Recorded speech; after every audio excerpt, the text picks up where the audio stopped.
Well, welcome everyone back to the Redeem Her Time podcast. Today, we're going to talk about organizing and not just so that it looks pretty, but like organizing as a spiritual practice and how organizing is really a matter of keeping what matters and letting go of the rest to free up space in your head, in your home, in your calendar. Yes, this has everything to do with your stuff, has everything to do with your time. And so today, I've got Tracy Hoth who's with us today. Tracy and I met through a mutual friend who's been on the podcast here before as well. But Tracy, you get to be on the Redeem Her Time podcast today. So welcome. And let's start off by just telling us about what does life hold in this season for you? What are you juggling? Yeah, thank you, Lisa, for having me. I'm so excited to be here. This season of life is so good. I guess I look back and think I've loved all the seasons, but right now my children are grown and I get to spend as much time on my business as I want and making an impact in the way that and feeling really called in a way that I don't know that I've recognized before because I've been in business since 2017 and or since 2008. What am I thinking? And now it's just so fun. Like, what does he have for me? What does he want me to do? Who can I reach out to? What can I do to make an impact and help people get organized in their lives and businesses? I love that. And you know what? I think this season of midlife, right? The kids are grown. A lot of my listeners, like either they've already launched kids or their kids are pretty independent. And it does, Hmm. it kind of opens up it opens up our time. It opens up, like just like what do I enjoy and what am I going to do? And some of the, I think we also have those purpose questions. This is a conversation I had with some of my clients today was just really seeking to make an impact, right, in our time to have a purpose. And so I love that you're leaning into this. So tell us a little bit about how you got into like the whole organizing side of things. Have you always been a neat freak? Are you the girl who always had like her Barbie dolls all exactly lined up? Or was this something that like you grew into? Like, kind of take us in the journey of how God brought you to where you are doing what you're doing today. Yes, I think it really started before I had kids. I mean, I don't necessarily remember this part, but I would rip pictures of closets out of Mhm. magazines because that's the only thing really organizing was big back then, was like redoing your closet. And I put those in a file. And then I had my four kids. I stayed home with them. And I would ask of friends to go to the park or do something. And sometimes people would say, "Oh no, I gotta clean the house. I gotta, declutter, organize, whatever word they used back then." And I was like, gosh, I want to go have fun. I want to go do stuff with, I don't want to be stuck at home doing those kinds of things. And I thought, as my youngest started school, I thought that's what I want to do. I want to help free up time for moms and not have to be spending time moving things around and decluttering and organizing. I just wanted them to have that done. Not that it's ever done, but to have a systems in place so that they could go do and live the life that they wanted. So I started doing that in 2008. And in 2017, I realized I don't want, it's a super physical job. And so I realized I kind of want to shift. And I had been speaking on the topic and kind of coaching in a way. So I got coach certified in 2018 and moved into an online business and then realized, holy cow, I have lots of clutter on my computer. What am I doing? I can't keep this organized. I found I was wasting time looking for files and making duplicates and trying to find links that I wanted. And I thought, oh my gosh, I got to use my steps to organize stuff and bring it into the digital world and create systems, super simple ways to keep things organized online. So then I started helping business owners organize their business on the back end. So now I have those two sides of my business, home Yeah. and life and the business side. I love it. I love it because we have physical clutter. We have Mm. digital clutter now, which is one of those things that like you can't see like physical clutter, but like you said, it's all behind those tabs. It's all behind in those Google Drives that are, super disorganized or the email inboxes and it's wasting a lot of time. We've got mental Yes. clutter, we've got this phone that ring dings and pings at us. And so that's just always throwing more information at us. We have a lot that Yes. we're, like you said, just kind of shuffling from one thing to the next. So let's kind of dive into this just what does it mean to get organized? I used to be a teacher, and so I love starting with a really good definition. So we're all like working with the same concept here. So like how would you define getting organized? Yeah, organizing is just knowing what you have and being able to find it when you need it. Ooh, knowing what you have and being able to find it when you need it. Okay. So simple. Yeah, that's it. And it doesn't have to look like nowadays, geesh, the pictures on Instagram and Pinterest are so over the top with perfect lighting and color coded everything. Sure. And so we get intimidated by that and we think we're doing it wrong. And Mm, if you know what you have and you can find it when you need it, and if you're in a business or if you're in a household, the household can find it when they need it. right. 80% of the time, you are organized. Yeah, yeah. Let's describe. My listeners probably right now are looking around at their office or their home or their car, wherever they're listening to this, right? And going, I'm glad she's not seeing my place, right? But like, Right. describe for us what the typical person, like, that you work with, like, what kind of, clutter do they have in their home? What kind of clutter is maybe in their office, on their computer? Because I love how you're bringing in the digital piece of things.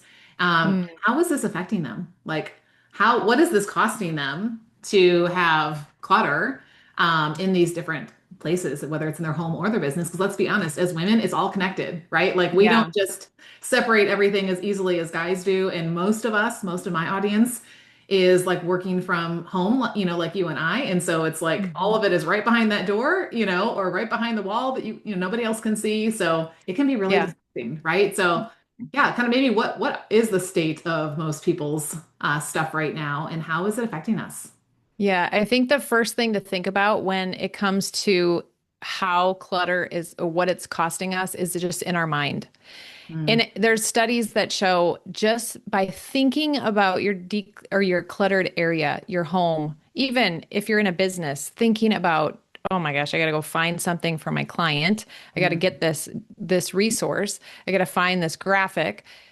Thinking about that raises our cortisol levels. Not even doing anything, not even being in the crazy. presence of it. It's just thinking about it. And so when you think about all the clutter in your life and that mental drama and that beating yourself up and being disappointed that you're not more organized and what is that doing to my children and my business and opportunities that I have, that all affects our body, our health, our mindset. And so that's the big thing. And that's first. And then you go to the time that's spent, you know, looking for things, searching for things. And then you go to the money that's spent buying duplicates and remaking things. And Right? and it just builds up and multiplies from there. Yeah, yeah. A couple of years ago, I actually did a podcast series here on the podcast based on the book The More of Less by Joshua Becker.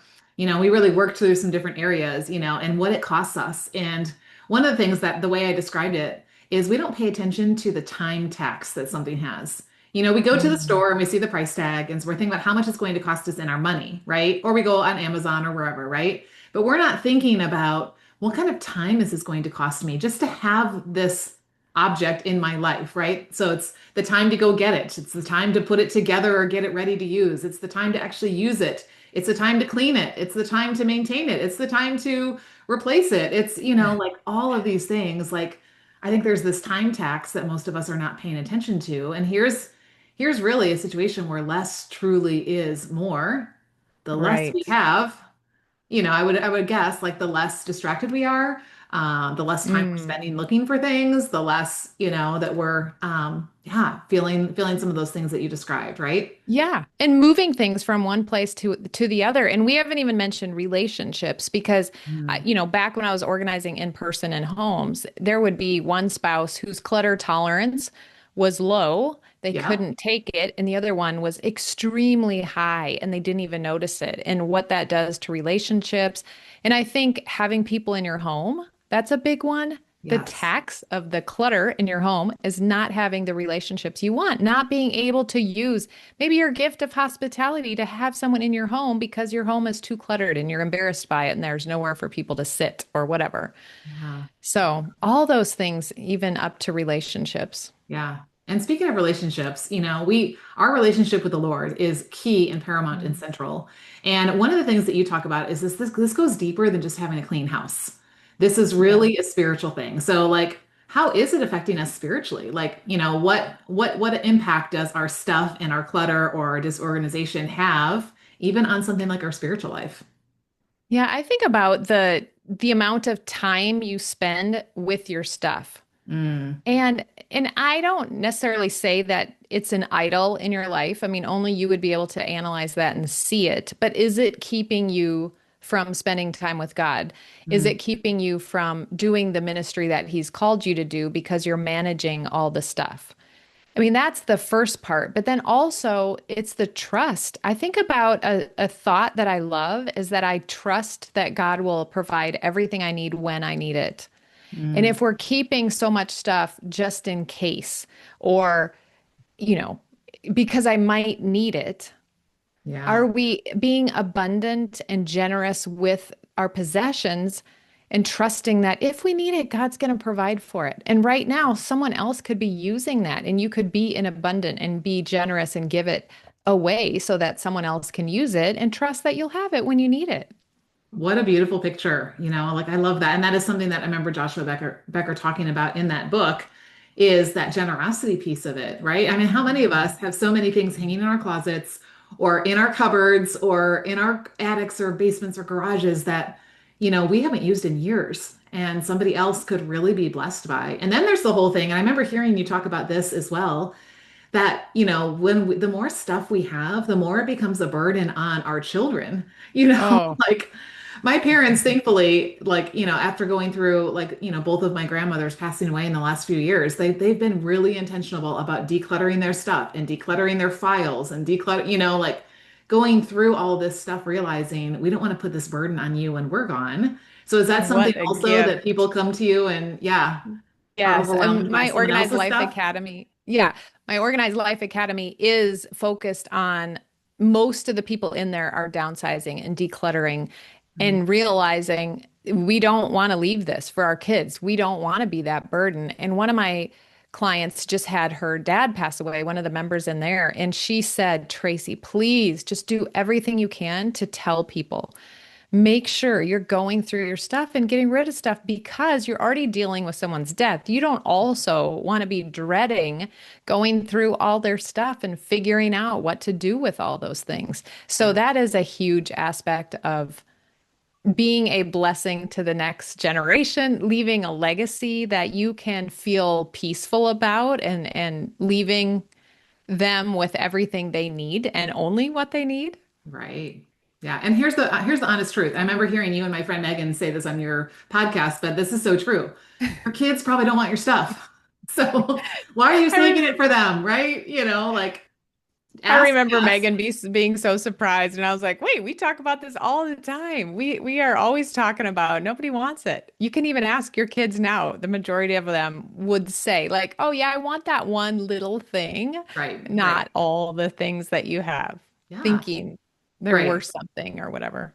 Oh, so true, so true. And how, yeah, we can just save so much time and money over the years if we start dealing with this stuff now. So obviously, Yeah. our clutter is costing us in every area of our life, even in areas that I think we weren't even realizing, like relationships, spiritual, walk, of course, our business, how we Yes. feel about our home and things like that. So we don't want clutter to become our norm, but Tracy, like I know there are people listening who are like, but Tracy, if you could just see what my house looks like or my office looks like or, my computer looks like. So how do we start changing or growing? How do we start addressing this area? Because it could be really easy to get overwhelmed.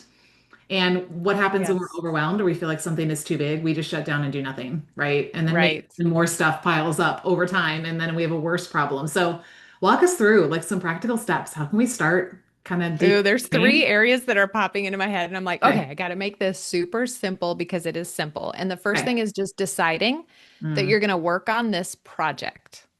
okay. Projects have start and end dates, and you're going to choose an area and you're going to work on that area. You're going to have a start and an end date. That way, it's not like I need to declutter my whole house or my whole computer. It's just so overwhelming. So pick one thing and you're going to have a start and end date and you're going to follow the organizing steps. It's I so love simple. that. That's all you have to do. That's one of the things I teach is like I use the one thing philosophy. I don't know if you read that book, The One Thing, right? Well, Because yes. what happens if you start cleaning your office and then you start going into your bedroom and then you start going into the kitchen, none of it really ever gets done because you get distracted by the next thing, right? So I love like pick your Yes. one thing and your start and end date. Because I think this is the Yes. other thing. I work with women, I help them take like a big goal or project and map it out over 12 weeks. Because I go, the problem Yes. is, even when you do choose that one thing, way too many people are like, they're on the someday, one day plan, and there's no timeline on it. So there's no urgency to like start or keep going because, oh, I'll just get around to it. But let's be honest, we never. Right. So I love And the a fact that you put those two things together, the one thing and the start and date. Yeah. And a good visual of that is dribbling soccer balls down a soccer field. If you have one soccer ball, you would get it to the end zone or the goalie. Yeah, What is it? the goal. Yeah, Hopefully there's you'd no get it goalie there, but yeah. to the goal and you could score. But if you had 12 or five, they're bouncing all over. So you have a good visual in your head of what's happening if you're not focused on the one project, the one Yeah. organizing project. So Okay, so that that's step is one. that's step one. Step two is actually the identity piece of it. And it was so fun. I just had a client yesterday and we were talking about she was wanting to keep her home always organized and clean so that anybody could come at any time. And Mm, she's never had that. And I was like, okay, well, what would someone that always had their house clean, what would they think like? What would they do? How would they clean up after dinner? And it was so fun yeah. just talking through that. Like if you had some dirt on the floor when you're cleaning your dishes at dinner, you would just wipe it up. Like if your messy stove, you would just clean it. If you're in the bathroom and you're leaving for work, you would just wipe the counter off right then. It wasn't like you'd put it off until Saturday and then do 5 hours of cleaning. It would just Mm, come so naturally and people would always be able to come into your home. And it was fun. So thinking of the identity, if someone had this organized space, and that's you, what would you act like? What would you do? What kinds of things would you get rid of? What would you keep? mm. What are you going to be doing as that organized person? And do these things fit into that? So even before you start organizing, you kind of have an identity of who you are and what you do, and what kinds of things then could run through the filter of making decisions about what to keep and what to let go of. I can see how this is so powerful to not only helping somebody start the process, because it can be really easy to have the project picked, but then, you're just kind of in that, like, I'm just a messy person mode. Oh, And yeah. also stick with it, right? Because it is going to maybe, depending on what your situation is, take a look, take some time, take some Yeah. focus, take some work, Yeah. take a little elbow grease, right? To kind of get some stuff back to where you want it to be. And so you've got Yeah. to have that picture in your head. It's a beautiful thing. Well, Love it. and then you bring the Lord into that whole process with you, and you think, okay, this is who I want to be. This is what you're calling me to. This is where I want to go. Mhm. How do I get there? Mhm. How can I bring every question to you and ask you? That's the practice of organizing. How can I bring that to you and trust in your answer to me versus my initial like grab on to things, hold on to things, where if you ask God with every single thing, and Mhm. every time you start organizing, you come to him and say, "Okay, we're moving toward where you want me to be." Mhm. And maybe that is opening my home up to have missionaries in town when they come, or whatever it is, or developing new relationships and mentoring someone. What does that look like? And how can I let go of this? And asking him to help you in that process. Yeah, just the neighbors, right? Like how many people are Mhm. like hiding, behind their front doors because I don't want my neighbors to see what this looks like, and there's opportunities Yeah. right there, right? What just came to mind is the word stewardship. That's something that we Yeah. talk about a lot around here, that we're here as stewards, not managers. And stewardship means I'm taking care of the things that someone else has entrusted to me.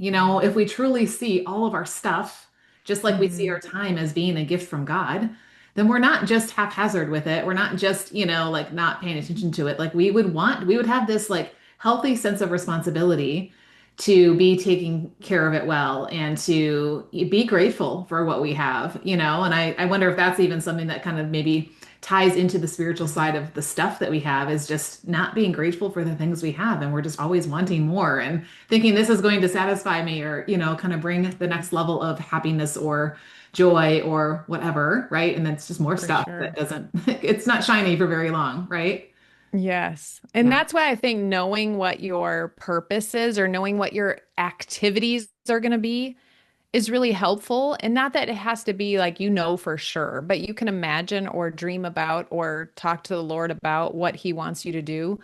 And then maybe there is something you want to get, but then maybe there is stuff you let go of because that season has passed. And so Mm, it's just such a sweet thing to trust mm. and to know that that's going to be versus thinking, okay, what can I let go of? What can I get rid of? If you think about it differently, it just changes everything. Yeah, it's a whole different thing, right? All Yeah. right, so we've got step one is deciding on the one thing in the timeline. Step two is this really getting into the identity. I think you said there were three steps, right? Yeah. And then the next thing I think about, and these aren't official steps, these are just Okay, what I'm thinking about sure. as we're talking. But the next step is just following the organizing steps. And my organizing steps spell the word space. Mm, And so the first step to organizing is always to sort. We're just going to put like things with like things. And we do this first because then we can see all the things that are of that category before we start making decisions. And when sure. people most of the time start organizing, they think, what am I going to get rid of? What do I need to keep? And then all of a sudden their whole body just freezes and they can't make a decision, so they stop. And so we sort first, like items with like items. Then the next step is to purge. We go Okay. back through each pile, and I like to choose our favorites first. Pick the things that are going to fit into that identity, that life that you want, and then look at the other things. And what can I be generous with? What fits? What works? What do I want? What have I used? And ask those types of questions. And then the things that we keep, we're assigning homes to, Okay. assign homes. And that's a little bit of a puzzle. Depends on your layout and the size of the container you've been given, which is your house or a closet or a room, and then making it work and figuring out where things will live. And then the fourth step is to contain. The C is contain. So sort, purge, assign homes, and contain. And the containing part is not to be done before you get to step four. Most people want to go buy cute containers or a new planner or a new something on the computer to get things organized. Nope. We wait until we know what we need and the size that we need, and then we can go get containers. I always say shop your house first, find stuff that you have, use a cardboard box, whatever it is, until you know for sure that that's where it's going to live and that's what you need. And the containing part keeps it organized, but it also triggers you when the container's full that you know you need to go through the steps again. Yes. Yeah. There's a And capacity, then right? Love it. the is energize. Organizing gives you energy. You Mm, are going to be energized. So you've decluttered the sort and purge, and then you've organized the assign homes and contain. And now you're energized. You can spend that energy on other things. Go back and look to it, enjoy it, celebrate. But to stay that way, you have to maintain it. So you're going to tie it to something that you already do. So maybe that's you get groceries every week, so you clean out and tidy up your refrigerator and your pantry. Or you do taxes every year, so you go through your file and paper once a year. You schedule that in. Seasons change, you go through your closets, whatever it is. So you're maintaining that energy level by keeping the space organized. yeah, I love this. And just even thinking about this whole idea of like spaciousness, like you Mm, walk into a room, I mean, there's a very different feel when you walk into a room that is very cluttered. Like that energy level just goes zoop, right? And you just like all of a sudden freeze, especially if it's your stuff, right? You're feeling the right. guilt, whatever. But you walk into that room. Now, again, there are some like extreme minimalist rooms that are like maybe a little too stark for some of us. So let's kind of put it in like, it would feel good. But you walk into a room that has space, right? And it's Mm, inviting and it's like you want to be there and you're able to like sit there and not be thinking about other things. And this is one of the things that I talk about a lot as I tell my story. I was the mom who was in the room, but not really in the room because like I would literally be on the floor with my kids. Like I had two boys and a girl. So my boys would always want to play Legos. My daughter would want to play Barbies, right? But like I'm in there like playing Legos, but guess what mom is doing? Organizing the toy bin over here and like taking all their clothes out of their, drawers and like refolding them and whatever. Like because I just like I didn't have I feel like I had that freedom to just be with them and just be present mm, and just enjoy whatever it was we were doing because I was so worried about my stuff. And so I mm. wish I would have known some of this stuff back in the day like yeah, just to be Yeah. create that space so that you can do the things that really matter. And you think about that with your calendar too. You're creating the space on your calendar. You think about it in your mind.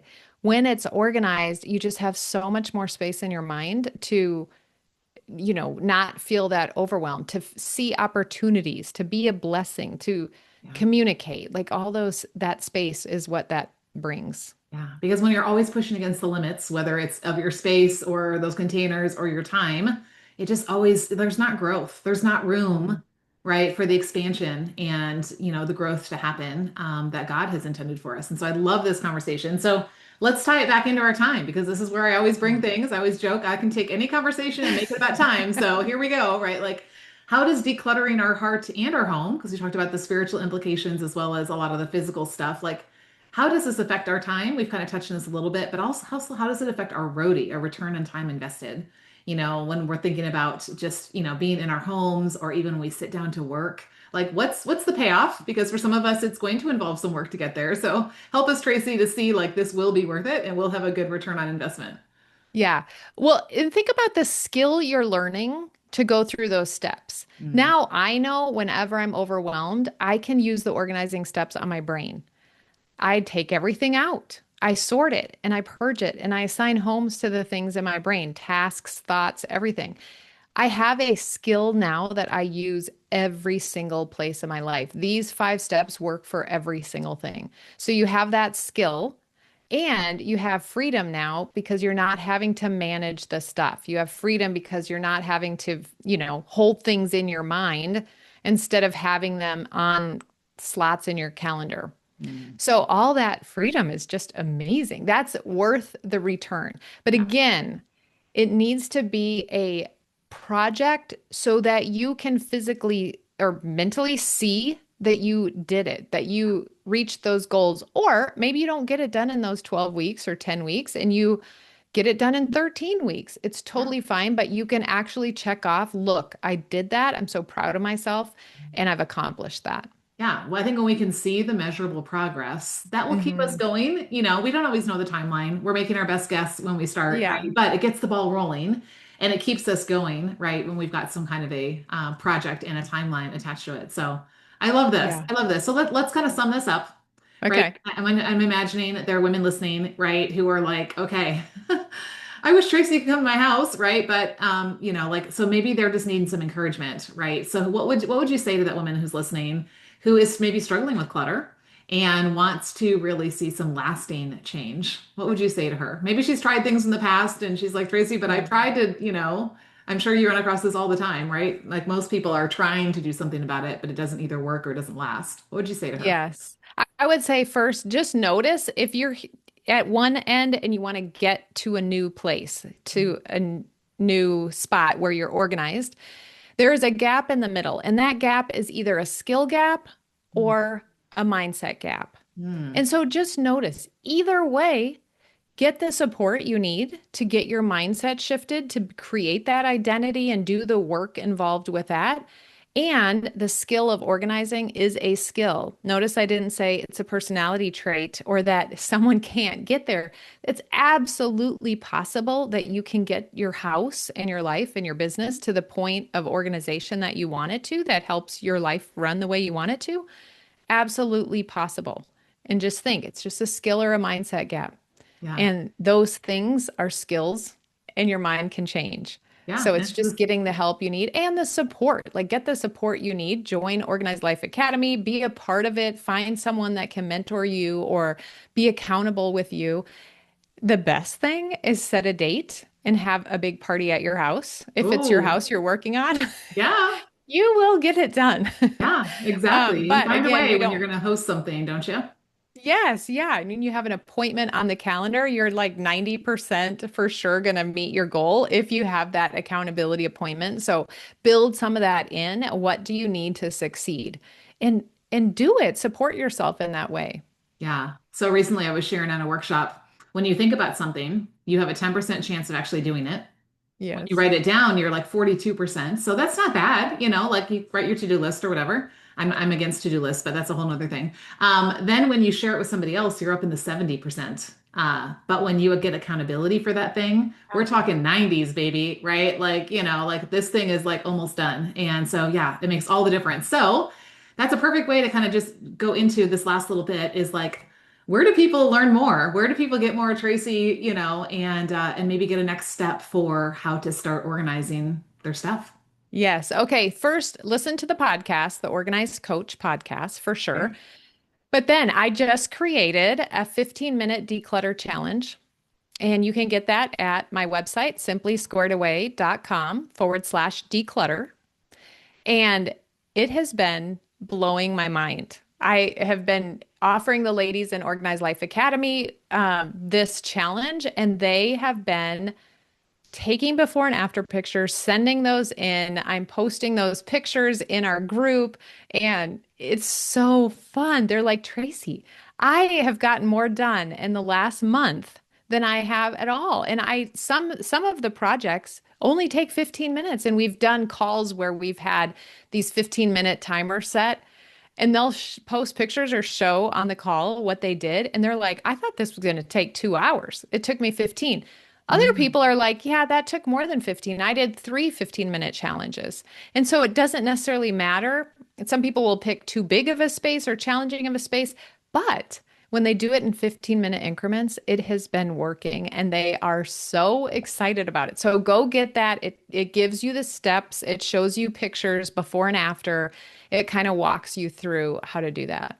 I love it. And who doesn't have 15 minutes, And if you Mhm. really say that these things, matter, you will find 15 minutes. So no one That's listening so today does true. not have 15 minutes to do something like this and see the difference. And that would be a really fun thing to talk about over inside the Redeem Her Time community. That's where we take the Ooh, conversation off the podcast, right? Like I'm going to put it out to our audience and say, girls, like let's all do this. What could 15 minutes yes. do? And then you get to decide how many more times you want to multiply that. But yeah, come post your pictures in the Redeemer Time community. Here's what I did for 15 minutes. It's amazing. I remember when my kids were little, you set the timer, and especially because my kids knew as long as they were working for the time that the timer was on, even if we weren't fully done, that, like oftentimes there would be whatever that reward was, whether it was we're going to the park or we're going outside or whatever, but it was so crazy how they would find a way to get it done.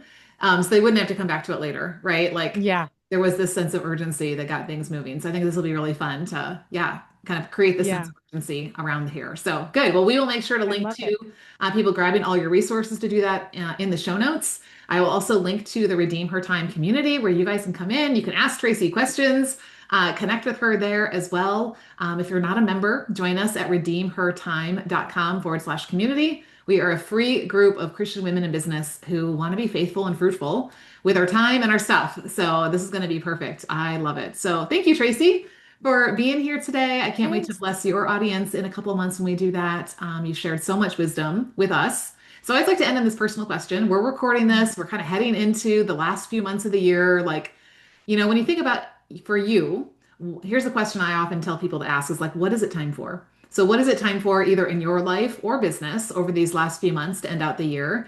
And why do you want to see a good return on that time invested?